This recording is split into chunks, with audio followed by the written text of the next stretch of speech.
Hello mga ka-Charlotte! For today's video, today ay na-busy tayo dahil today na po ang shipping natin guys sa ating mga balikbayan bags. So ito nakikita nyo na guys, yung husband ko, ibababa na po niya ngayon papunta sa sasakyan.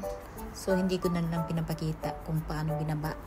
At ito po ay 3 box ang binababa guys. So sinasilent ko yung mga original niya na guys kasi medyo nag-ingay yung mga aso natin. So ayan, padandahan at tumulong naman yung anak ko para sa pagbaba ng mga cartons kasi or box kasi hindi ko nga kaya. So finally guys, ipapadala na natin siya kasi Diyos ko, wala na kaming space, wala na kaming upuan ng mga aso namin guys dahil nga lahat naka-occupied na sa box.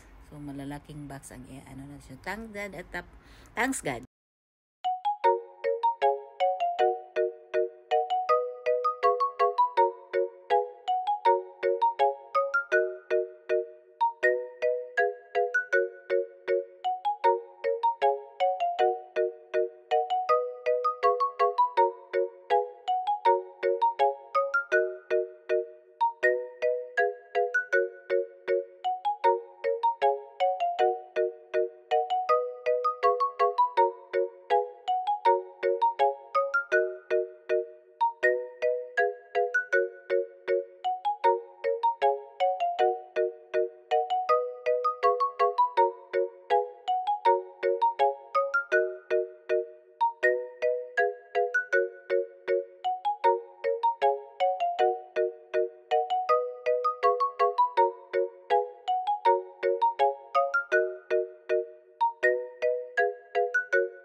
At dito na nga guys, nagbabayad na tayo sa counter. Sabi ko sa anak ko, videohan niya ako at videohan na rin niya yung mga boxes. So yung box na binibili natin guys, doon ko yan binibili sa ibang ahensya or ibang store. But yan ay tinatanggap rin ng Atlas. So shout out sa mga taga Atlas. Sana mapadali yung pag-send sa natin, no? Pero alam ko talagang pag sa probinsya ay 2 months daw. Pero sana yung sa Luzon natin ay mapapadali rin. So ayan, may taong pumunta at rin siya. Gusto rin siya magpapadala. So marami na mga boxes dyan guys na pang shipping na rin sa Pilipinas. So lahat ng isi-shipping dito mostly ang nagsi-shipping sa kanila or magpapadala ay papuntang Pilipinas. So sila lang yung may pinakamura guys, yung iba kasi medyo mataas yung bayad, no? So kahit na 30 minutes from downtown, dati malapit lang kami sa area na to, pero 30 minutes from downtown or 25 minutes kasi may sarili naman sasakyan, kaya iyan ipunta ko talaga kasi pwede rin nilang kunin guys yung box na yan, pwede nilang pick upin pag itawag mo, pero magcha-charge ng $10 bawat box. So kung 3, so $30, so nasa more than 1,500. So 'di ba? So ang inisip ko lang kasi makakasave ako kung ipapadala ko or ako ang magda-drop, dahil makagamit lang ako siguro ng $15 in gas, or hindi pa nga siguro sa 15, so mga 12 or 10 ganun. So yun, makakasave pa ako dun sa pera na $30, no. Kaya binigyan ko siya ng panahon na, dahil di-off ko naman, pumunta ako dito at saka ako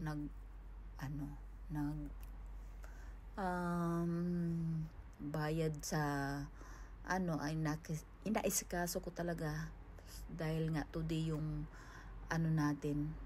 So yun yung lumabas yung parang pinaka-manager nila dyan sa shipping company ng Atlas. So I don't know kung alam nyo yung logo ng Atlas, guys. So si Atlas ay lagi talaga yan nagsi-shipping papuntang Pilipinas. So nasasanay ako sa kanila. Kapares lang din sila sa LBC. Medyo mataas lang ng konti ang LBC ngayon pagpapuntang Luzon. Hindi sila mababa. So kaya sila ang maraming mga sinishipping ngayon, dahil nga murang-mura ang pagpadala sa kanila. Basta papunta ng Luzon, sobrang mura. Puriya lang sa probinsya, kasi probinsya mataas talaga ang rate nila. So yung nakakulay blue na yan yung manager dyan. Ako, padaan-daan naman silang mga sir na nagbibideo yung anak ko sa akin. Ako, daan ng daan. Yun nga lang, kasi kailangan kong para makita nyo guys yung So, of course, para may content naman tayo. Thank you. At pagkatapos naming naghulog sa box or nagpa-ship sa box, guys, dumaan muna kami sa supermarket. So, ito yung Filipino supermarket yun, no. Sabi ko gusto ko magsabaw. So, bumili ako ng malunggay. Bumili ako ng yung itsura ko, guys, dahil pabilisan talaga yan, ha. Talagang umalis ako ng walang suklay, walang arte-arte sa mukha.